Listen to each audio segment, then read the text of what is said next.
물 속에 들어간 지 30초 만에 그는 탕 안에서 의식을 잃고 쓰러졌습니다. 주변에 사람이 많았지만 누구도 그가 생명을 잃어가고 있다는 걸 몰랐습니다. 그냥 피곤해서 잠든 줄 알았어요. 신고는 늦었고 그는 결국 다시 일어나지 못했습니다. 이 사건은 결코 남의 일이 아닙니다. 평소 건강했던 사람도 아무런 예고 없이 공중목욕탕에서 생명을 잃을 수 있습니다. 특히 나이가 들수록, 그리고 무심코 일상을 반복할수록 위험은 더 가까이 다가옵니다. 44년 경력의 예방의학 박사 최영우입니다. 수많은 사고 사례를 연구하며 깨달은 것은 단 하나. 익숙한 공간일수록 위험은 더 깊이 숨어 있다는 사실입니다. 지금부터 공중목욕탕에서 반드시 기억해야 할 5가지 위험 요소를 말씀드리겠습니다. 당신의 목숨이 걸린 이야기입니다. 제가 본 가장 안타까운 사고 중 하나는 70대 남성이 목욕탕에 발을 들인 지 불과 1분 만에 그대로 쓰러진 사건이었습니다. 당시 그분은 샤워도 하지 않고 탕이 얼마나 뜨거운지도 확인하지 않은 채 그냥 그대로 몸을 담갔죠. 그 순간 혈압이 급격히 떨어지면서 뇌로 가는 혈류가 막혔고 의식을 잃었습니다. 주변에 있던 사람들이 처음에는 잠시 눈을 감고 쉬는 줄 알았다고 해요. 하지만 불과 몇 분 후 아무리 흔들어도 반응이 없자 비로소 119에 신고했고 그분은 심정지 상태로 병원에 도착했습니다. 이런 사례는 드물지 않습니다. 병원 응급실에 가보면 특히 겨울철이나 기온차가 심한 환절기에 이런 환자들이 꼭 들어옵니다. 겉으로 보기엔 건강한 분들이었고 탕 하나 들어갔다가 왜 이런 일이? 라는 유가족의 말이 참 가슴을 때립니다. 그런데 이건 단순한 불운이 아닙니다. 원리는 아주 명확하고 우리 모두가 알아야 할 위험입니다. 뜨거운 물에 갑자기 몸을 담그면 우리 몸은 반사적으로 반응합니다. 겉보기엔 시원하다, 몸이 풀린다고 느껴지지만 내부에선 정반대의 일이 벌어지고 있어요. 갑자기 고온에 노출되면 말초 혈관이 급속도로 확장되는데 그러면 피가 사지로 몰리고 상대적으로 심장과 뇌로 가는 혈류가 줄어듭니다. 그 결과 혈압이 뚝 떨어지고 뇌가 일시적으로 산소 부족 상태에 빠집니다. 이게 바로 급성 저혈압 쇼크입니다. 심한 경우 실신하거나 심장 자체가 반응을 못해 돌연사로 이어질 수도 있습니다. 특히 위험한 분들이 있습니다.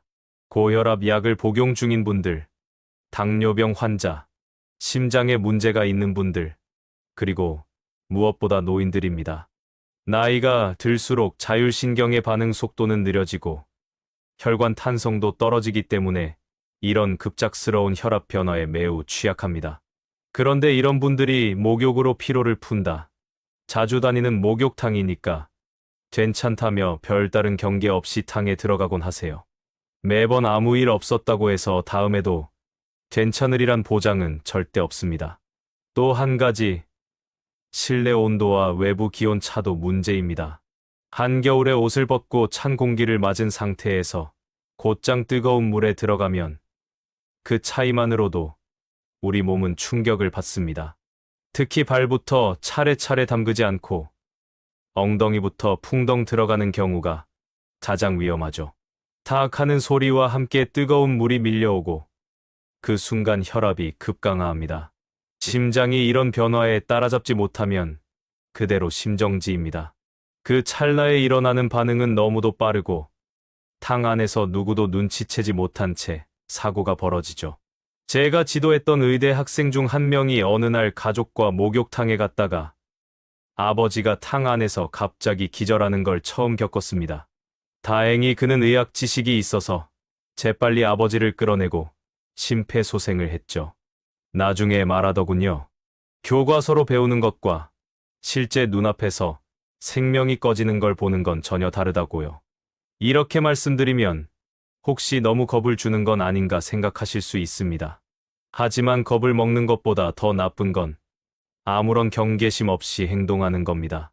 목욕탕은 편안한 공간이지만 잘못된 습관 하나가 생명을 위협할 수 있습니다. 그래서 저는 항상 이렇게 말씀드립니다. 절대 갑자기 들어가지 마십시오. 반드시 샤워로 먼저 몸을 적시고 특히 목과 가슴을 중심으로 따뜻한 물에 익숙해지게 한 다음 발부터 천천히 물에 들어가세요. 무릎까지, 허리까지, 그리고 시간이 지난 후에야 전신을 담그는 겁니다. 특히 탕이 너무 뜨겁다 싶으면 아예 피하는 게 낫습니다. 그리고 몸 상태가 좋지 않다고 느껴지는 날은 애초에 목욕을 미루는 게 정답입니다. 당신은 그냥 피곤해서 목욕탕을 찾았을 뿐일지도 모릅니다. 하지만 목욕이 주는 피로 회복보다 탕에 들어가는 방식 하나가 당신의 생명을 지켜줄 수 있습니다. 단지 1분의 여유, 그게 생명을 가르는 기준이 됩니다. 저는 44년 동안 수많은 현장에서 이 장면을 보았습니다. 그래서 말씀드립니다. 가장 위험한 순간은 뜨끈한 물에 몸을 담그는 바로 그 순간입니다. 제가 감전사고로 들어온 환자를 처음 본 건 1987년이었습니다. 그때는 솔직히 저도 전기가 물속에서 그렇게 치명적일 수 있다는 걸 체감하지 못했어요. 그런데 30년 넘게 이 일을 하다 보니 이제는 목욕탕에 있는 수중 안마기만 봐도 가슴이 철렁합니다. 문제는 그게 겉으로는 너무도 편안하고 익숙한 장치라는 겁니다. 서울의 한 동네 목욕탕에서 실제로 벌어진 사건을 하나 말씀드릴게요. 50대 중반의 남성이 평소처럼 어깨에 물살을 맞으며 안마를 받고 있었습니다. 오래 다닌 단골이었고 늘 그 자리를 이용했대요. 그런데 그날은 달랐습니다. 몇 분째 그대로 움직이지 않던 그를 직원이 발견했을 땐 이미 의식이 없는 상태였고 구급대가 도착했을 땐 심정지 상태였습니다. 나중에 조사해보니 문제는 그 안마기에서 미세한 누전이 일어나고 있었다는 사실이었습니다. 이게 바로 문제입니다. 누전이라는 게 꼭 스파크가 튀고 전기가 찌릿찌릿하게 느껴져야만 위험한 게 아니에요. 특히 물속에서는 전류가 피부를 통과할 때 거의 저항이 없기 때문에 사람은 그저 기분이 이상하다고만 느끼다가 그대로 심장에 치명적인 영향을 받습니다. 물을 통하면 전류가 퍼집니다. 그런데 사람의 몸은 전도성이 강한 조직으로 가득 차 있고 심장은 전기 자극으로 뛰는 장기입니다. 이 두 조건이 만나면 어떤 일이 생기겠습니까? 아주 약한 전류라도 지속적으로 몸을 타고 흐르면 심장 박동 리듬이 깨집니다. 부정맥이 생기고 최악의 경우 심실세동으로 이어지죠. 이 심실세동은 심장 전체가 떨기만 하고 피를 내보내지 못하는 상태입니다. 그러면 사람이 순식간에 의식을 잃습니다. 보통 이 상태가 34분만 지속되면 뇌세포는 회복 불가능한 손상을 입습니다. 그러니까 눈앞에서 아무 일 없이 안마를 받고 있던 사람이 갑자기 고꾸라지는 겁니다. 제가 만났던 유가족 중 한 분은 이렇게 말씀하셨어요. 기계가 고장났으면 고장났다고 써붙여놓기라도 했으면 절대 안 갔을 텐데요. 그런데 그게 더 무섭습니다. 그 안마기는 그날까지 수십 명이 문제없이 사용했던 장치였습니다. 누전은 눈에 보이지 않거든요. 그리고 수온과 전압의 상태, 사용자의 컨디션, 전류의 흐름 각도에 따라 어느 날 갑자기 사고가 나는 겁니다. 특히 오래된 목욕탕일수록 더 위험합니다. 내부 배선이 낡았거나 방수가 완벽하지 않은 기계가 유지보수 없이 돌아가는 경우가 많습니다. 전기기기를 사용하는 탕 안 구조물은 주기적인 저령 검사와 전기 안전 점검이 필요한데 현실은 비용 문제로 소홀히 되는 경우가 많아요. 저는 이게 단순한 노후화의 문제가 아니라 사람의 생명을 두고 도박을 하는 일이라고 생각합니다. 더 무서운 건 사람들이 이런 사고가 있을 거라고 아예 생각조차 안 한다는 거예요. 다들 탕에 들어가면 긴장을 풀고 경계를 놓칩니다. 안마기 하면 편안함을 떠올리지 전기와 심장마비를 떠올리진 않거든요. 심지어 탕 안에서 전기 감전이 일어난다 해도 대부분의 사람은 그게 전기 때문이라고는 꿈에도 생각하지 못합니다. 그래서 사고가 더 조용하게, 아무도 모르게 너무 순식간에 벌어집니다. 그러면 어떻게 해야 하냐고요? 일단 가장 기본은 기계를 신뢰하지 않는 자세입니다. 안마기를 사용하기 전엔 주변에 고장 표시나 주의 문구가 있는지 확인하세요. 기계 표면이 벗겨져 있거나 전선이 노출된 것처럼 보인다면 절대 사용하지 마세요. 누군가 사용하는 걸 기다릴 때 그 사람의 반응을 유심히 보는 것도 하나의 방법입니다. 그리고 너무 오래 한 자리에 앉아 있지 마세요. 장시간 물속에서 전류에 노출될수록 위험도는 올라갑니다. 제가 가장 추천하는 건 아예 안마기 사용을 피하는 겁니다. 직접 손이나 샤워기를 이용해 근육을 풀어주는 게 훨씬 안전하고 건강에도 좋습니다. 기계보다 내 몸의 감각을 믿으세요. 사람은 전기가 없으면 살 수 없지만 전기로도 충분히 죽을 수 있습니다. 특히 물과 전기가 만나는 곳에서는 더더욱 그렇습니다. 제가 지금까지 지켜본 목욕탕 내 감전 사고의 공통점은 단 하나였습니다.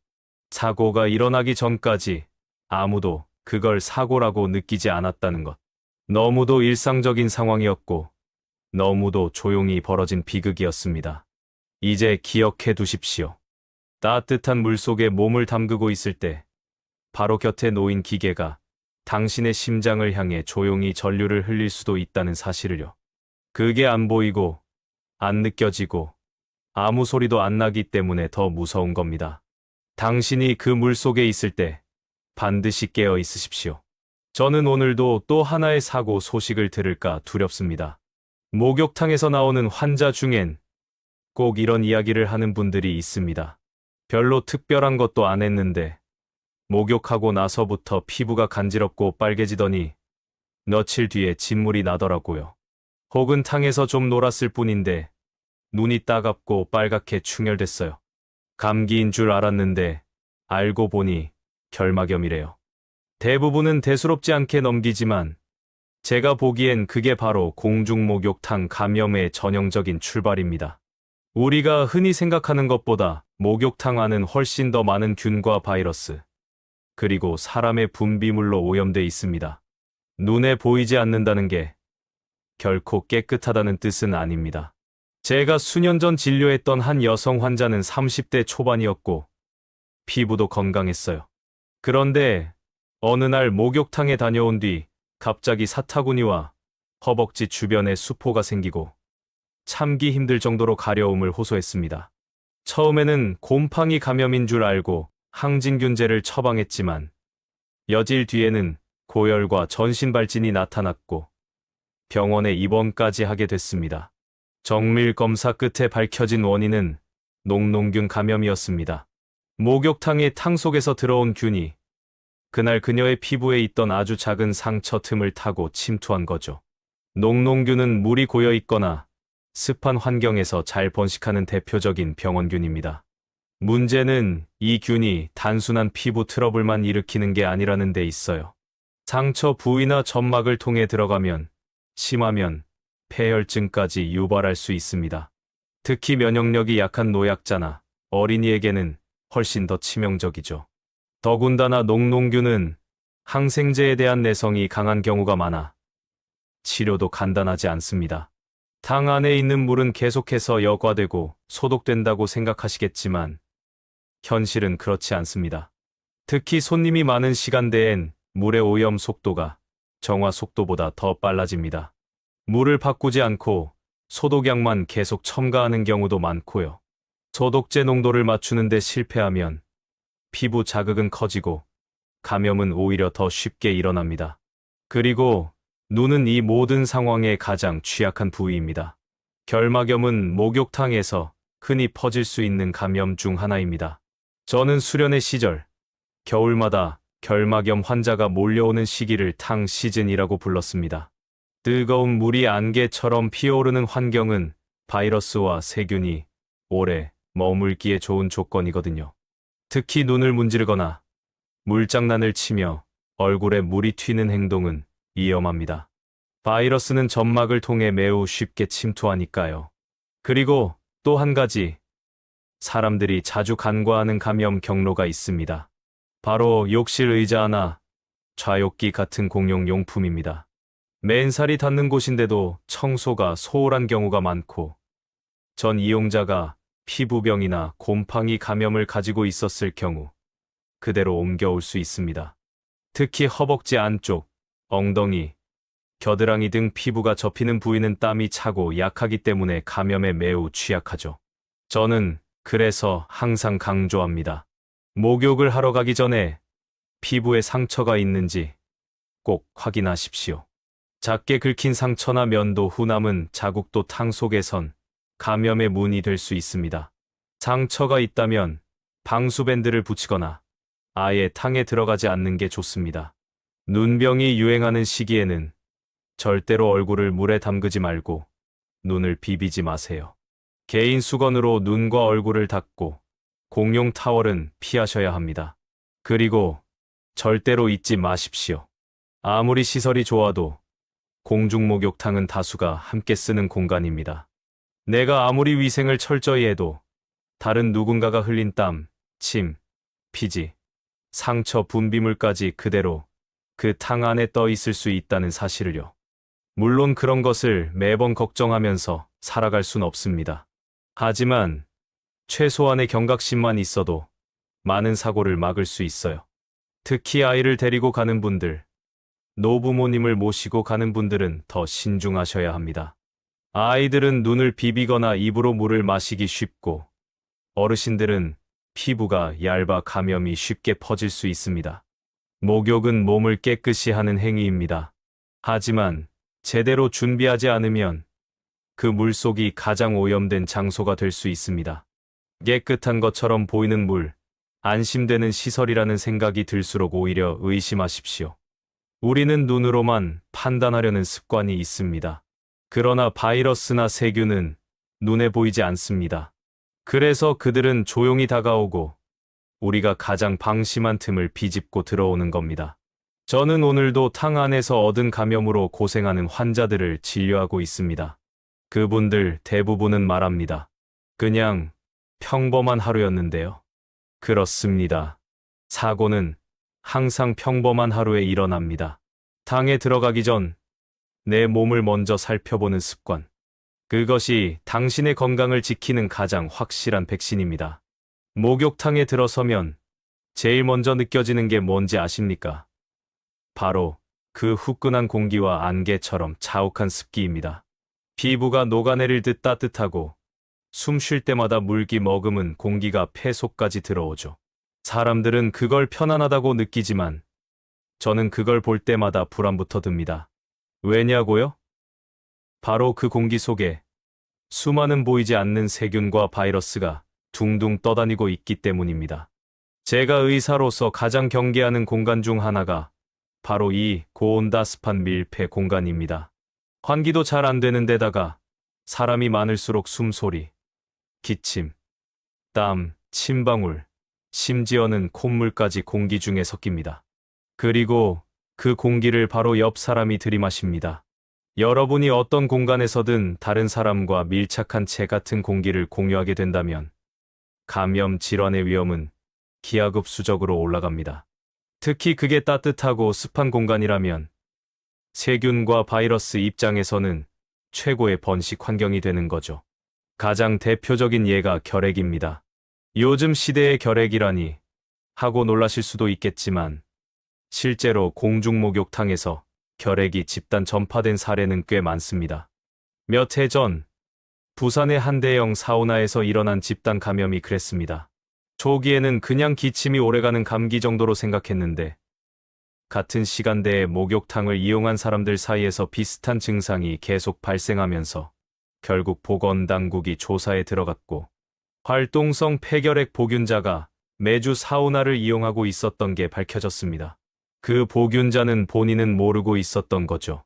조용히 아무도 모르게 매주 그 안개 낀 탕 안에서 수많은 사람들에게 병을 옮기고 있었던 겁니다. 이런 사례는 결핵뿐만이 아닙니다. 인플루엔자, 코로나19 아데노바이러스, 심지어는 마이코플라스마 같은 세균성 감염까지 공기 중 감염 경로를 타는 모든 병원체는 목욕탕 환경에서 훨씬 더 빠르게 확산됩니다. 그 이유는 간단합니다. 우리가 방심하고 있기 때문입니다.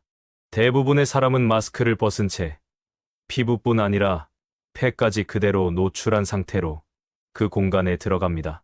따뜻한 공기에 취해 있고 몸은 편안해져 있는데 실제로는 외부의 방어 장벽을 다 내려놓은 상태가 되는 거죠. 저는 항상 말합니다. 사람이 많을수록 그 공간의 위험도는 기하급수적으로 증가한다고요. 만약 한 명의 복균자가 그 탕 안에 있었다면 그 사람의 숨결이 바로 옆 사람의 폐로 들어가는 데까지는 단 몇 초면 충분합니다. 그리고 기침 한 번으로 바이러스가 수십 명에게 퍼질 수도 있어요. 특히 밀폐된 고온 공간에선 공기의 흐름이 정체돼 있기 때문에 바이러스가 아래로 가라앉거나 빠져나가는 속도도 굉장히 느립니다. 물론 대부분의 경우 사람들은 증상이 없기 때문에 더 위험합니다. 초기 감염 상태일 땐 아무런 자각이 없어요. 그저 몸이 조금 나른하거나 기운이 없을 뿐입니다. 그런 상태로 피로 풀러왔다며 사우나에 들어오고 탕에 앉아 깊게 숨을 쉽니다. 그리고 그 공기는 그대로 옆 사람에게 흘러갑니다. 이런 무증상 감염자야말로 공중목욕탕에서는 가장 경계해야 할 존재입니다. 특히 고령층, 만성질환자, 면역 저하자에게는 그 공기 한 번이 생명을 위협하는 것이 될 수도 있습니다. 저는 한 번 면역 억제제를 복용 중이던 환자가 단순 사우나 이용 이후 갑작스러운 고열과 호흡곤란을 겪고 입원한 사례를 경험했습니다. 처음엔 폐렴 의심으로 시작했지만 실제 원인은 목욕탕 안에서 흡입한 공기 중 세균이었습니다. 목욕탕 이용 이틀 뒤에 증상이 시작됐고 폐 감염이 빠르게 번져 결국 집중치료실까지 갔습니다. 그분은 운 좋게 회복하셨지만 그 이후로는 사우나 근처엔 가지도 않겠다고 하셨죠. 그럼 우리가 어떻게 해야 하냐고요? 아주 간단합니다. 사람이 붐비는 시간대를 피하십시오. 특히 주말 오후나 퇴근 시간 이후는 가능한 한 피하는 게 좋습니다. 평일 낮처럼 한산한 시간대를 골라 이용하시고 시설에 들어서자마자 창문이 열려 있거나 환기 장치가 제대로 작동 중인지 확인하세요. 샤워장과 탕 사이 공기 흐름이 막혀 있는 공간은 공기 감염 확률을 더 높입니다. 그리고 가능한 한 이동할 때는 마스크를 착용하고 다니세요. 목욕 중엔 벗을 수밖에 없겠지만 그 외 구역에서는 반드시 방어막을 유지하는 게 좋습니다. 마지막으로 자신이 조금이라도 몸 상태가 이상하다면 목욕은 미루십시오.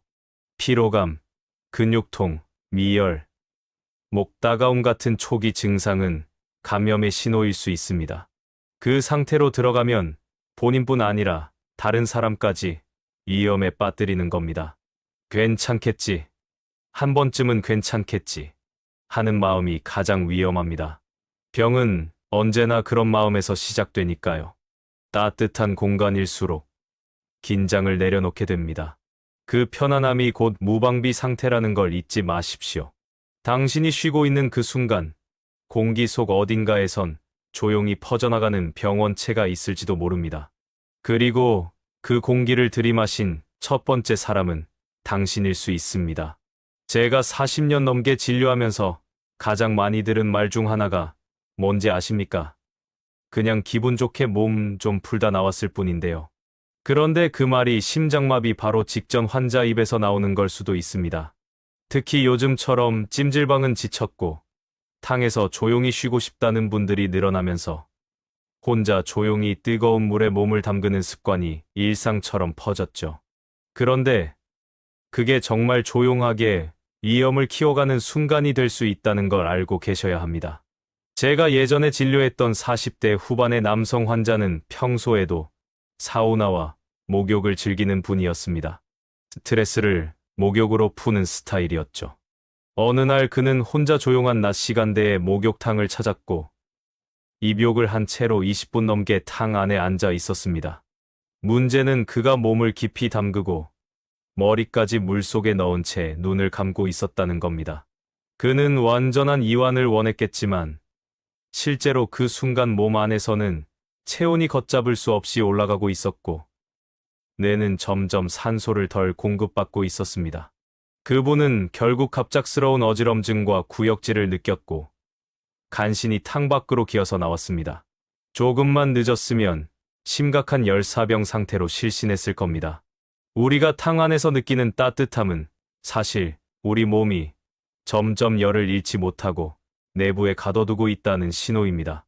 물의 온도는 보통 40도 전후지만 그 물 속에 오래 있으면 우리 몸의 심부 체온 즉 뇌와 내장 기관의 실제 온도는 그보다 더 빠르게 상승합니다.